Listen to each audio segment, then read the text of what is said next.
Hello and welcome to another interview for Matterfile, where this week I had the pleasure of interviewing Mr. Baraa Shiban.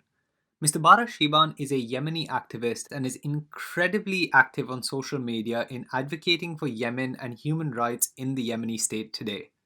The conversation covers the peace building process of Yemen, what the major roadblocks are, and the role of the international community in helping broker peace in the region. It talks a bit about what life under the Houthi regime looks like and why it's incredibly problematic and incredibly difficult to get all parties on the table for a smooth, peaceful transition process. It was a great conversation, and I hope you enjoy listening to it as much as I enjoyed interviewing Mr. Shiban. Here's the conversation.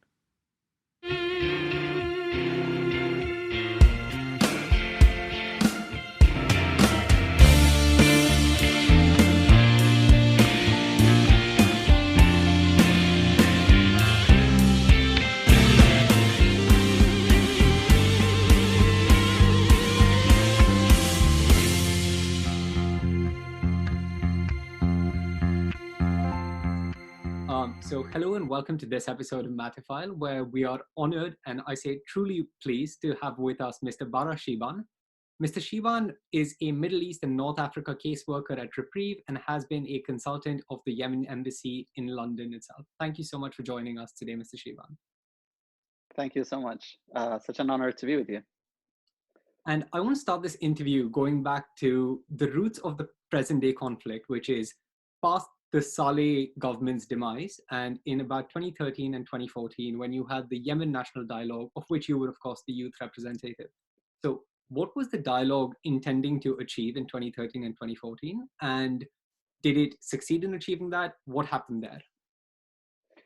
I think touching on the national dialogue is really one of the times that Yemen was trying really to touch on kind of the core issues that it has been struggling with in terms of what is the type of governance it wants to be, what is the conflict it has to,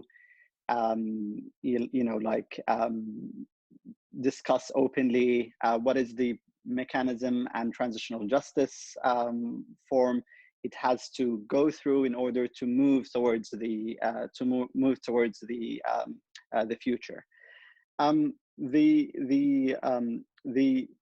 main problem in Yemen that every conflict will drive you a couple of years, if not decades back. But to look into this specific conflict, the one that we are currently living, you at least need to go back to 2011. Like even 2011, like if you're not really doing an academic search, or you're not trying to go into the full detail, but at least you need to understand the situation since what was known back then as the Arab Spring protests.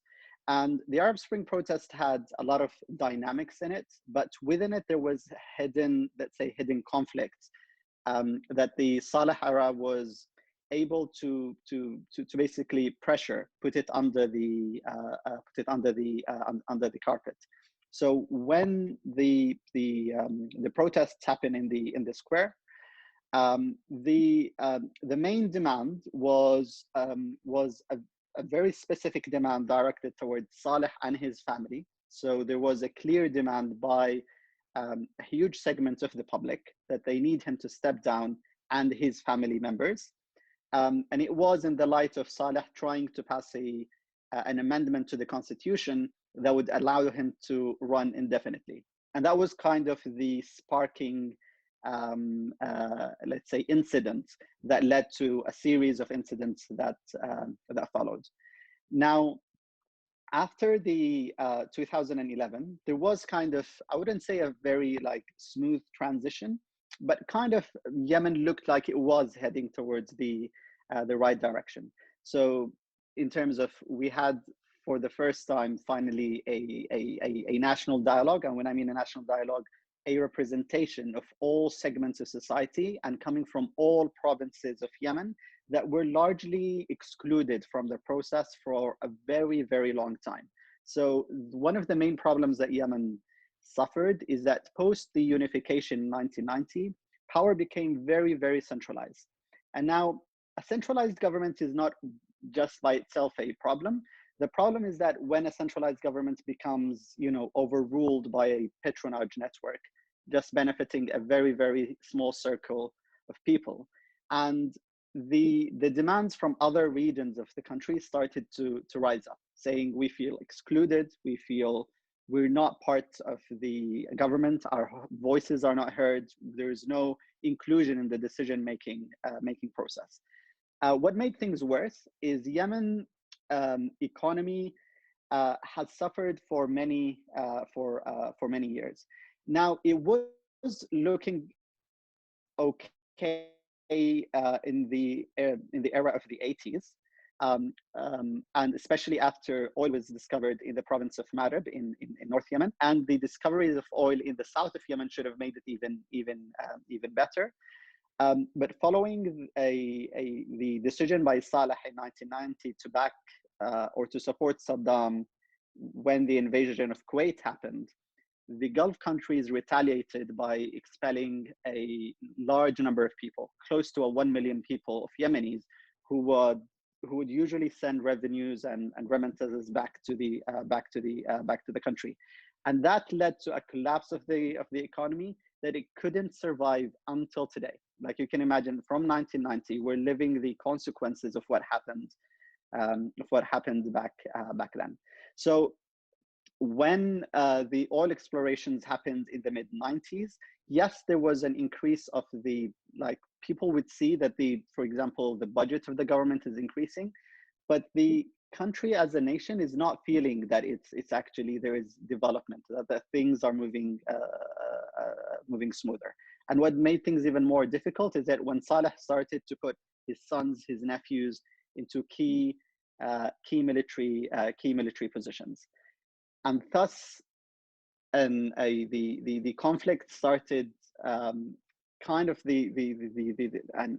like a small conflict started with the Houthis, which started just as they were a small religious group in the north of the country, like up north of the country.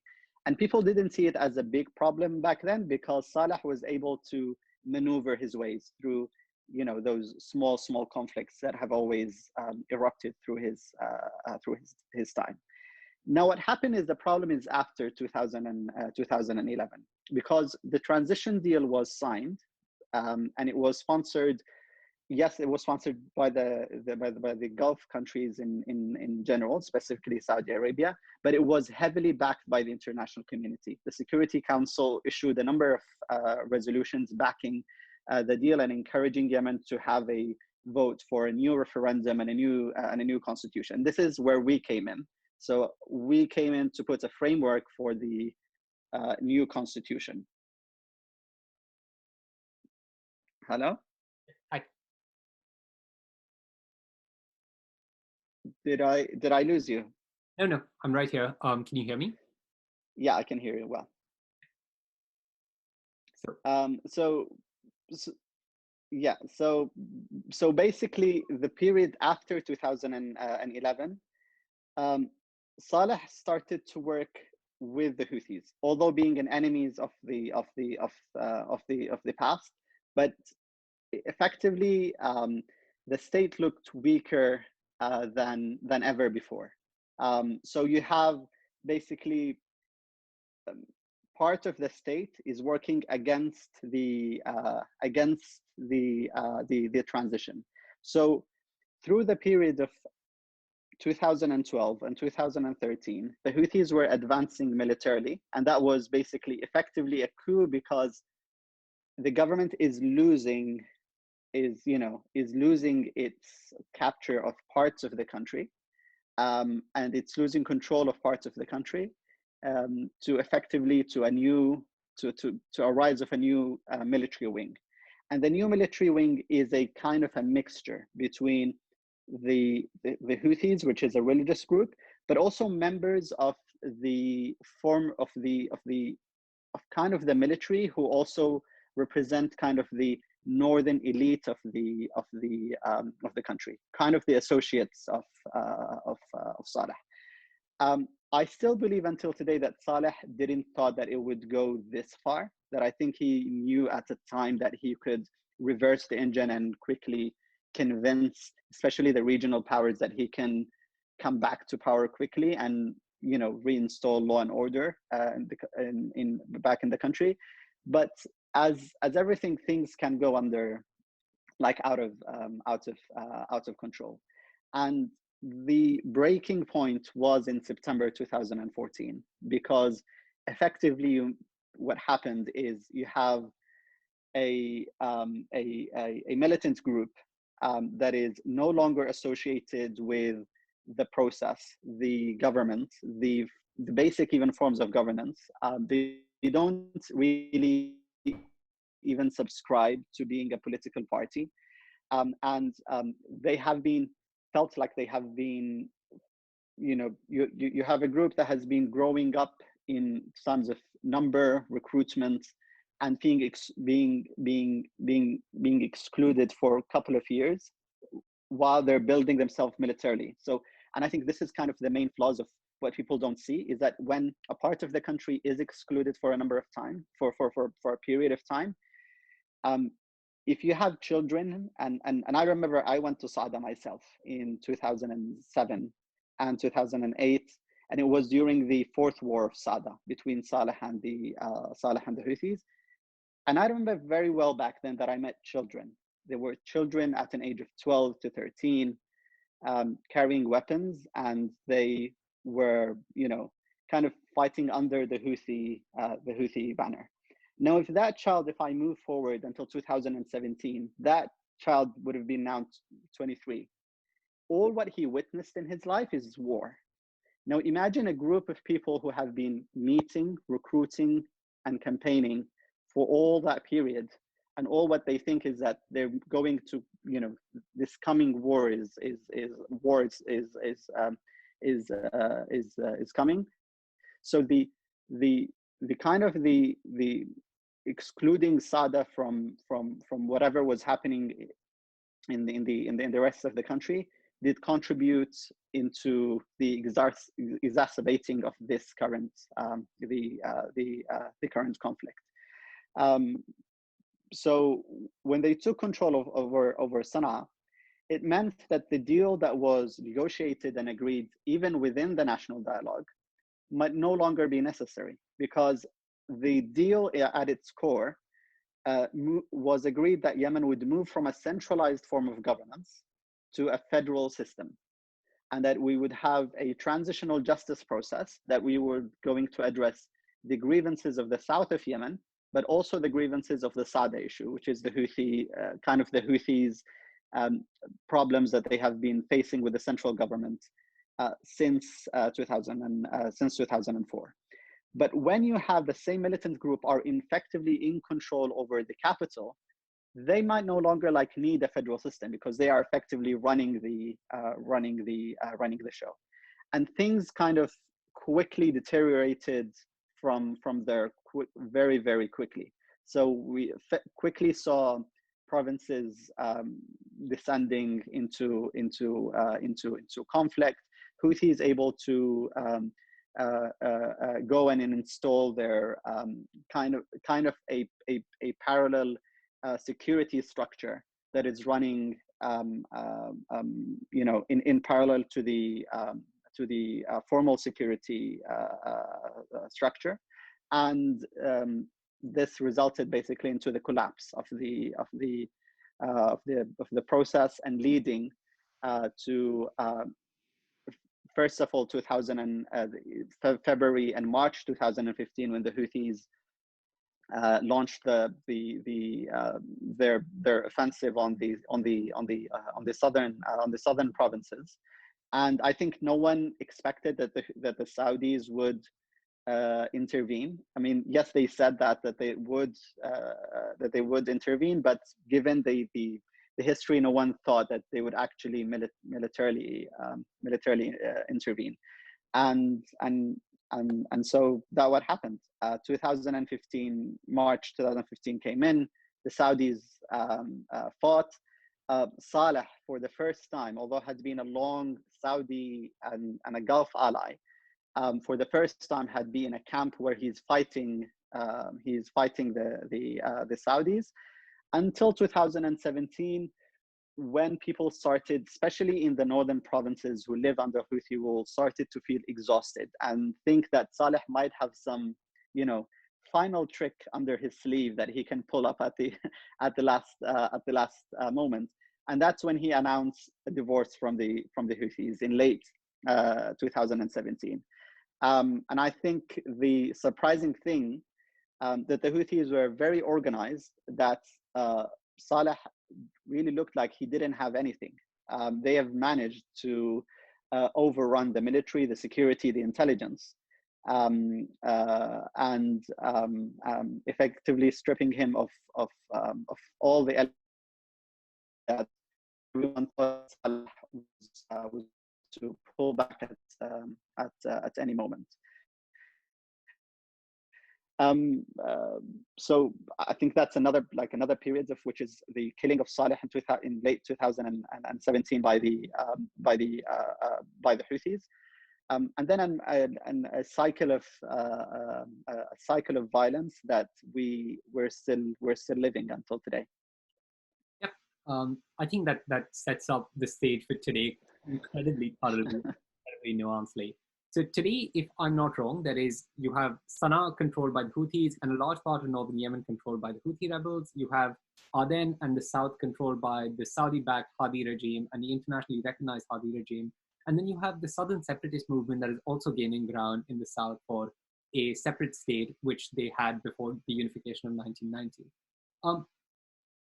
What is it like for civilians living under the rules of each of these three? Because you touched on this when you talked about child soldiers. So if I'm a civilian living in Sana'a or in Aden or in Sada, what is life like for me? Is it functionally different? Am I getting different access to food and water, or is it equally bad all across?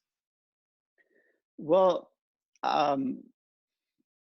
I think we're not, so it's, the people think it's like where it's good, where it's bad. I think the reality is where is it bad and where is it worse? That's the current situation only in parts of the country. So if you go to Hadramaut, maybe in the eastern provinces, if you go to Marib, if you go to Mahara, if you go to there are some provinces that look relatively stable and like are trying to cope with the current challenges. The general climate is there's a form of a militia rule across the country, no matter where you go. And Aden and Sana'a are significant because those are the biggest cities of the country. And so when Hadi moved out of Sana'a, he announced Aden to be the interim capital. And if you go to an unfortunate city like Taiz in the center part of Yemen, you have a huge number. It's the biggest city in terms of population, but they're trapped. It's an active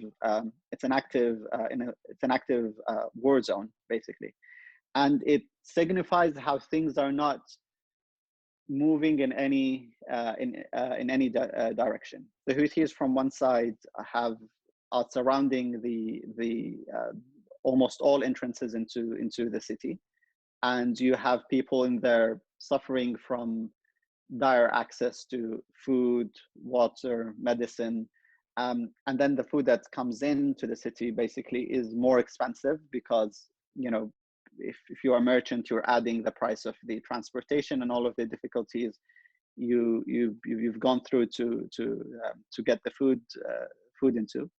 And in the south, instead of being at an interim capital where things should relatively be stable, what we saw is a rise of a separatist movement that is directly funded by the United Arab Emirates, but also are not associating themselves with the Yemeni government. So from one side, they say we're joined in this coalition against the Houthis, but at the same time, we're not in the same camp with the internationally recognized government. And it's a similar situation like in Sana'a or in Aden. You have literally a militia rule, um, uh, lack of law and order. Some government institutions are trying to function, trying to operate. So you have even like some courts trying to keep up their daily work. Um, in Sana'a, the main difficulty is that they haven't been receiving salaries for the last 2.5 years now. So you can imagine hospitals, teachers, nurses, every function of what people in in any part of the world would take for granted is not functioning because the people haven't been paid the salaries, and there are few people who are trying to keep up the work despite the challenges and the situation they're living in. But of course, then it affects the population as a whole. In the south of Yemen, the the slight difference is that the public sector have been paid. So at least the internationally recognized governments are paying their salaries. So things are a little bit moving. But in general, there is a clear lack of a functioning state, even to the basic level. And a civilian is basically, you're trapped between those options. Yeah. And how easy is it to get humanitarian aid into these different areas? Is it easier to access Aden than it is to access Sana'a, or are they equally easy to access for international bodies trying to provide aid? So it depends on how, like, how and where do you want to distribute it. Now, if you want to just go to Sana'a, then yes, you can access it. Like most of the international agencies do manage to get their aid to Sana'a. Now, the problem is the majority of Yemenis don't live in the main cities. 70% of the population, even before the conflict, lived in rural areas. And that's where the difficulty lies. So how are you going to get aid to people who are living far away from the from the main cities? And there are some cities that there are no aid agencies at all. And I gave you the example of Taiz in central Yemen.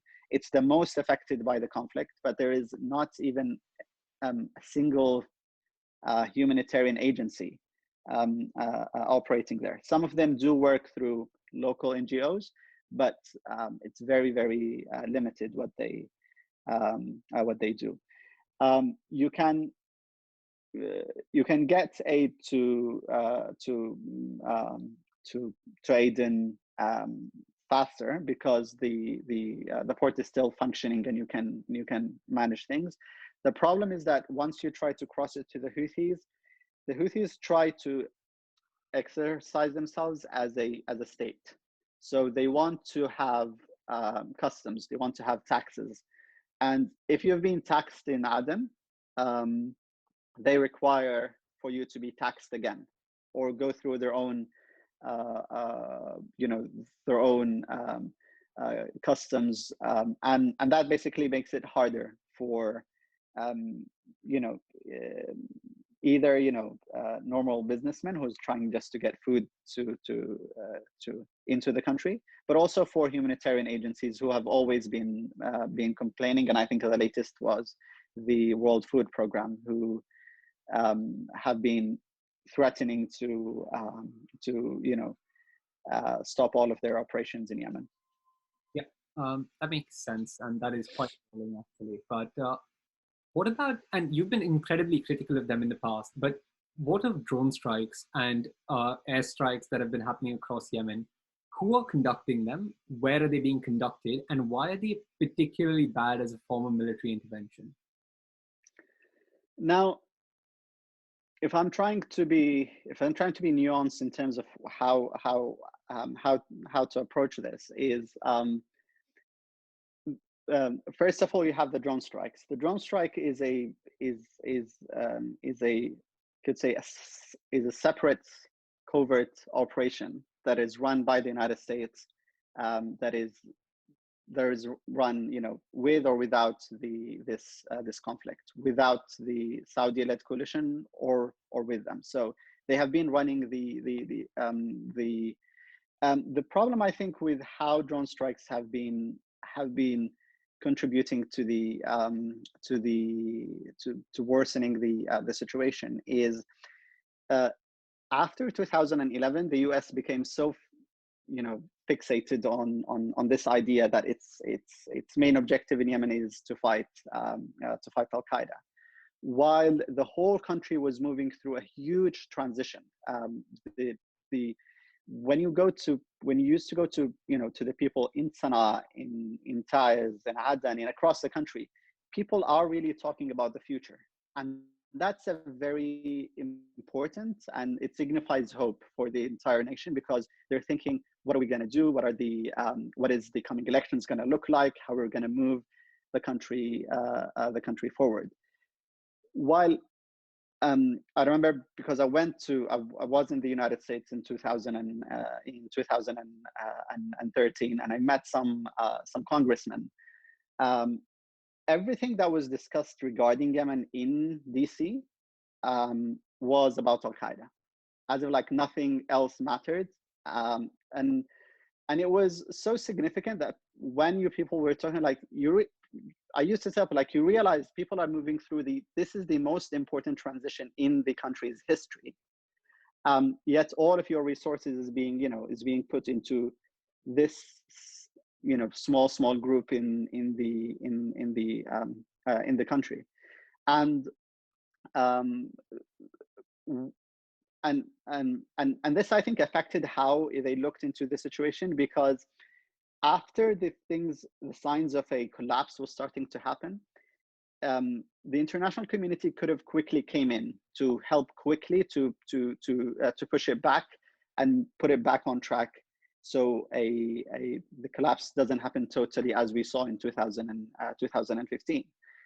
But that wasn't what was discussed, especially at the international community. The main issue was, how are we going to keep the drone strikes or the operations active against Al Qaeda? And I think this is, I think, always is like, people, the international community didn't think what was going to happen to Yemen, but what was going to happen to Al Qaeda. And what happens is that effectively you have a country that is in conflict, and you have an operation or a covert war with Al Qaeda that doesn't seem it's ending anytime soon. Now, moving to the Saudi-led coalition, the form of their intervention since they came in 2015 was an air power. They came with a huge air power that did significantly slow down the Houthis from being able to take the rest of the country. But in any operation, even when the international coalition, against ISIS, launched its campaign in Syria and Iraq, they only ended it when they had active troops on the ground. And you need to little bit think on a long-term sustainable solution. And I think this is what was lacking since the beginning. So people thought that at the beginning it was just the confusion. The coalition just didn't was so determined to just pushing back the Houthis. But the people really were looking for is, can they actually help a form of governance to be reinstated within the country, so people can at least slowly go back to their normal lives. And this is, I think, this has been the main flaw since the beginning of this conflict. Now, I wouldn't say that of course, the other problem with using air power is just the type of ammunition is big. So the number of civilian casualties is going to be huge. And if you don't determine that within a specific time frame and you have a clear plan on what you're going to do next, people in the country then starts to question, was that even necessary from the beginning? Even if it looked like at the beginning you're gaining some grounds, you're pushing the Houthis back into the provinces where they originally came from, and so on. But what is lacking at the time is people is seeing a rise in tendency of militants being spread across the country. You have an active partner within the coalition, the Saudi-led coalition, funding a separatist group, a militia group, which is basically running militias in several several provinces. So it doesn't look like the whole, whatever the coalition is trying to achieve is going to be achieved, and it's moving into the best interest of Yemen as a nation and as a country. And more importantly, it doesn't. The main purpose is that you announced your whole operation based on the fact that there is a militia that took control over the capital. What does it look like when you're actually, you're flooding the country with more militias? Yeah, the militia problem is actually huge currently, as is, people are also saying that there is internal factionalization within the Houthi rebels as well, and now there is increasing infighting within several northern tribes in Yemen, and with the Al-Qaeda as well, to some degree and to some extent. What does this mean for the peace process in Yemen, especially because the Riyadh agreement was going on and Riyadh peace talks were going on in 2019? They were restarted, and I think the southern separatists just backed out of them last month. What does this mean for the process of peace in Yemen, and is it likely to be achieved anytime soon? Well, the problem with the peace process, since it's all of the rounds of negotiations have happened, that we will see. So you see, for example, someone like the UN envoy will try to advocate that he achieved a huge success, or he made a breakthrough in the negotiations. And what he really means is that he actually had a couple of meetings. He successfully met with X person and Y person. So nothing being implemented actively on the ground. First of all, I'll answer your question about the Riyadh the Riyadh agreement. Like any other agreement, and kind of the main problem with a comprehensive political agreement in Yemen is the problem lies within not just the details, but what is the military and security arrangements for this conflict to end. And this is something that the international community is not willing to invest nor time, effort, or resources to effectively put into place. So a conflict could start, at least the flames of violence starts to cool down, and the country slowly can put itself together. Now, with the separatist agreement, it's a similar problem. The main issue of the Riyadh agreement is that it said, let's form a new coalition government between the existing government and the Southern Transitional Council, which is the Southern separatist movement, and the military wings. They have to be merged together. So they made a series of steps of this will move to this part, this will move to this part. So you need to effectively diffuse them and then mix them together and then put them back. That's something that and it's a similar problem with the Houthis. They see that as the winning card. This is the card that actually put me on the negotiation table. This is the my military power is a thing that is actively making people to talk to me. When they see if they lose that, then they kind of lose, um, um, their their value as a group. And the current separatist movements, so the Southern Transitional Council came into place in 2017, but all of the Southern movement groups, so there have been a couple of movements, like they gain momentum at certain times, but then they cool down, and they gain momentum and then they cool down.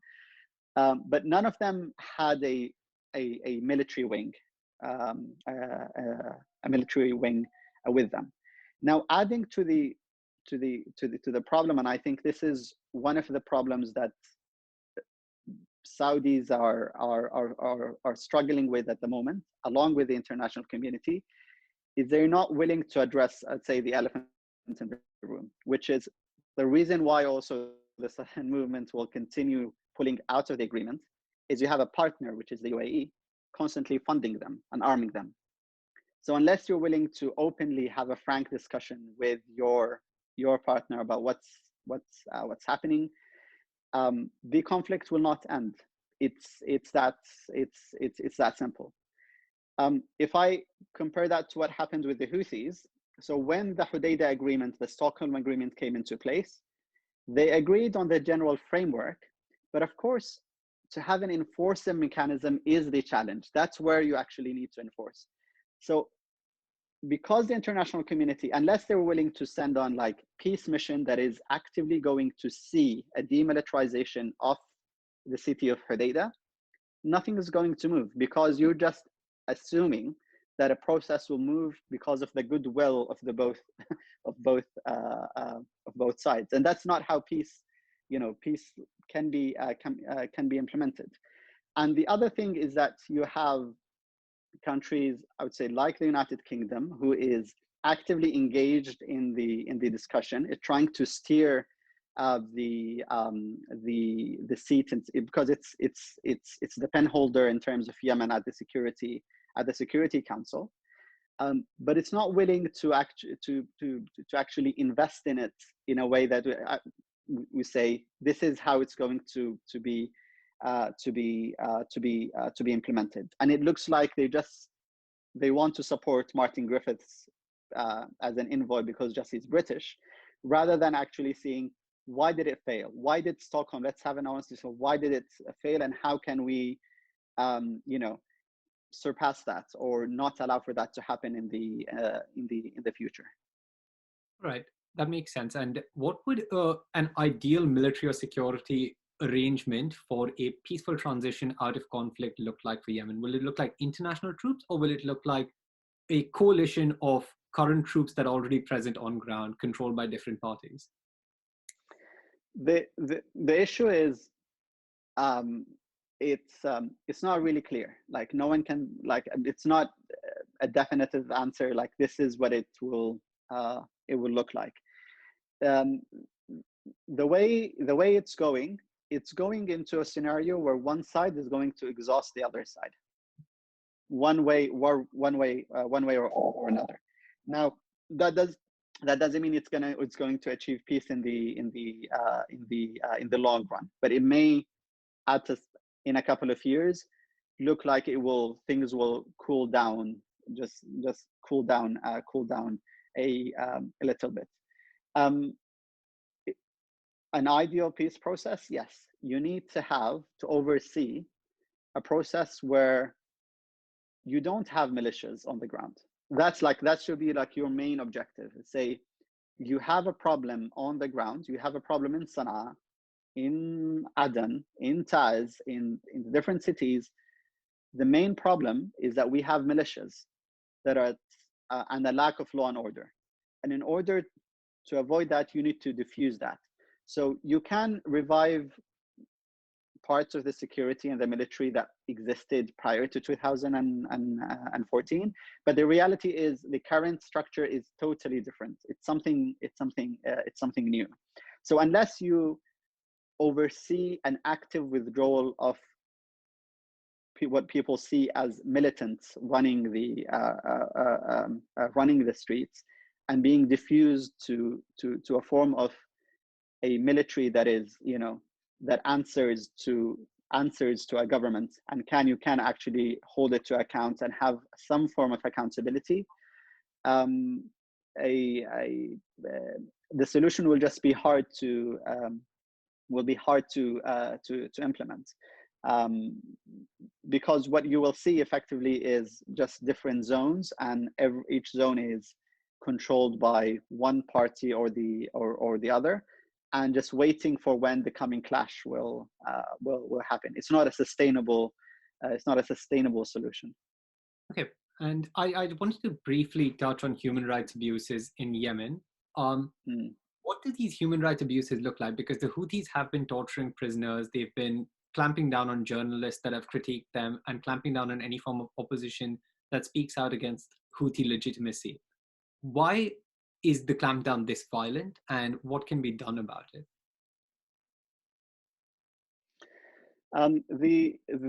So the the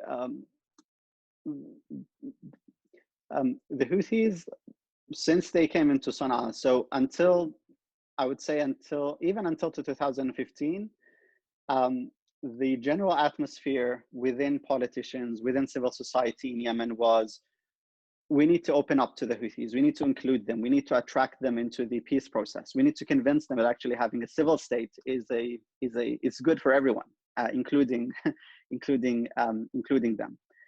The problem, I think, with what happened is the Houthis have two main wings within it. You have a political wing and you have the military wing.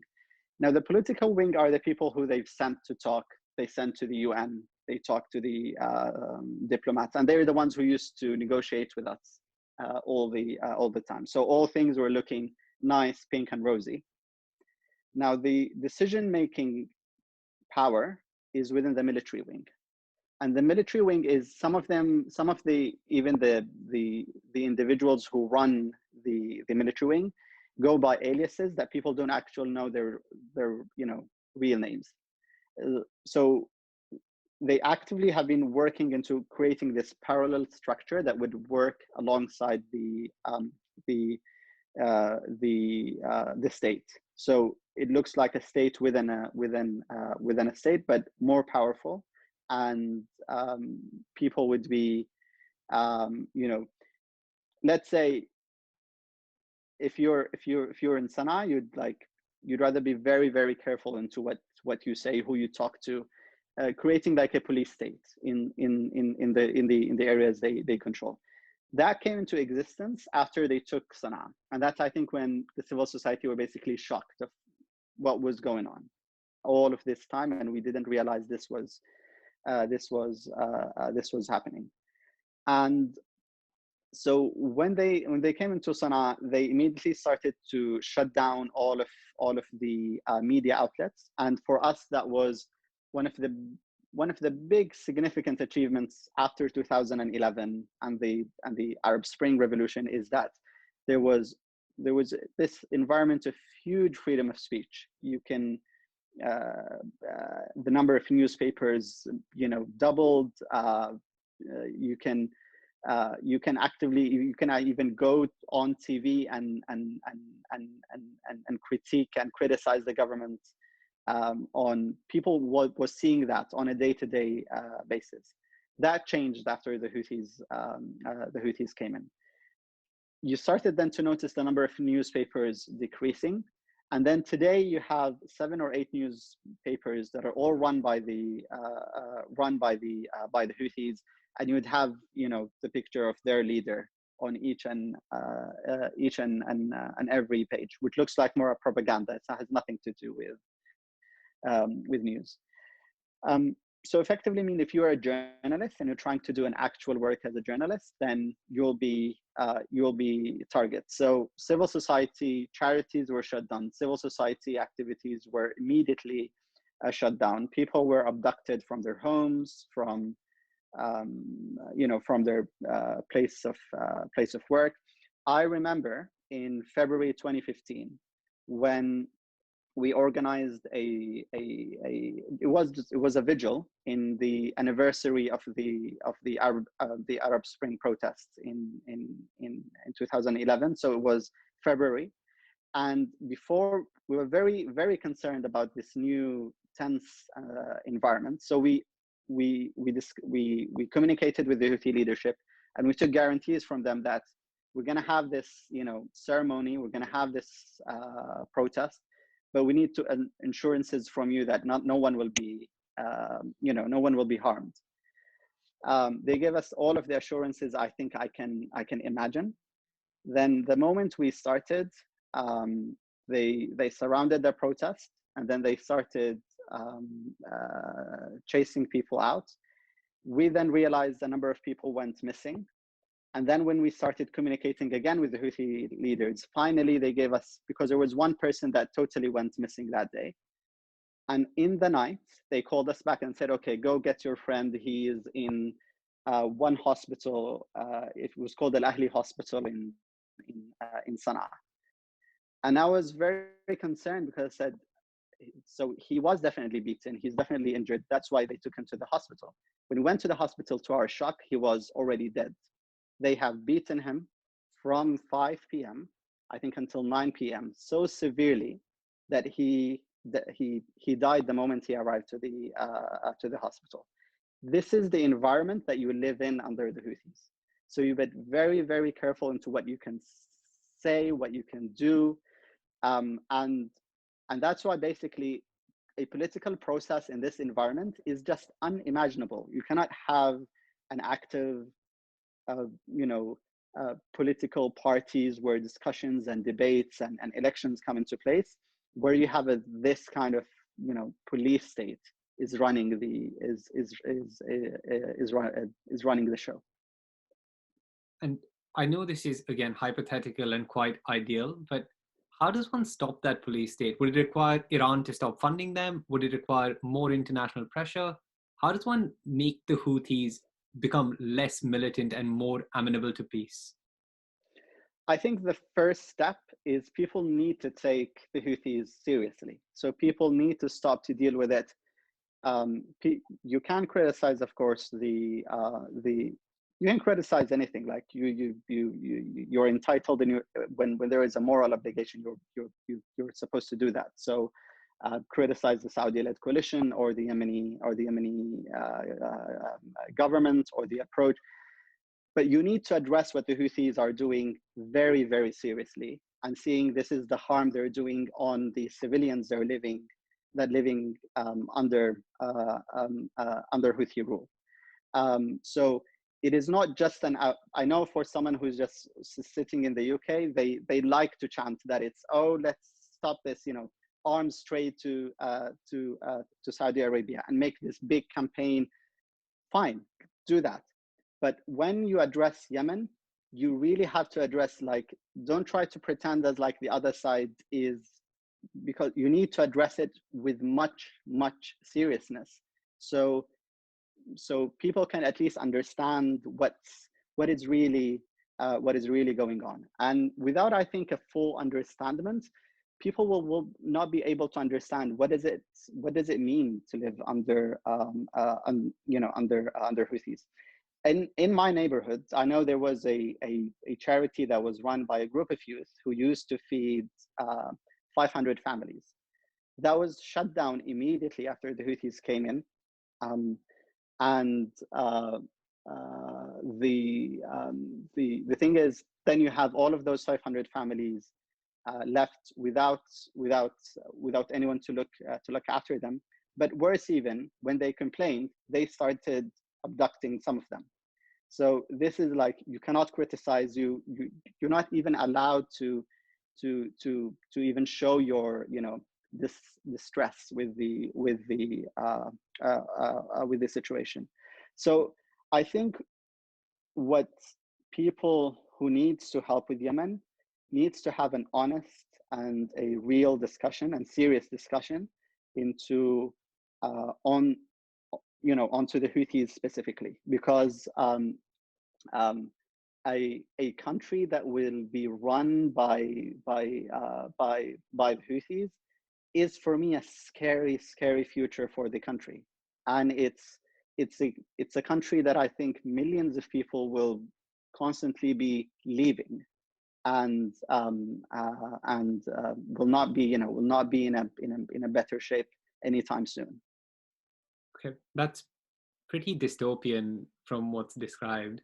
I think just one final question before I let you go is, would you recommend any books or any videos or popular media that we can access to better understand the humanitarian conflict in Yemen today? Um, I think this is one of the main problems in Yemen, that it's not a topic that is actively discussed, and as I referred just now, it's referred only in the terms of, in the back of, what is the US or the UK are doing, or like what is their relationship to Saudi Arabia and the UAE, and then on the back of that you'll slightly have discussion on Yemen. So there hasn't been. I would encourage people to talk to people from Yemen, to speak to them. If you um, uh, if you know, if you know Arabic, I would highly recommend, like, you have a number of channels. I would highly recommend the Bilqis channel. They do have some of their publications that are translated, so that can help. And maybe through your show, we can actively call them to translate more stuff, because they're one of the few channels that try to do a form of good journalism in terms of this, in this environment. And the I say the good journalists of Yemen who are able to join together and still keep things going. You have Al Masdar online. That's also a very good website that I'd highly recommend. And the other thing is, the third thing is, um, um, actively try to talk to people who are from who are from the country. They can give you like a highlight of the situation. And I would just say, as much as possible, try to avoid, for me, what was two things: propaganda media and activism media. Activism in general is, for me, is good, but that's not a place.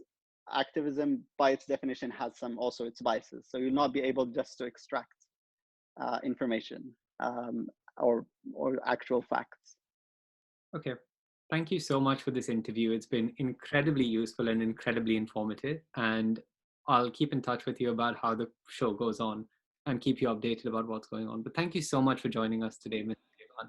It's been great having you. Thank you so much. Thank you so much.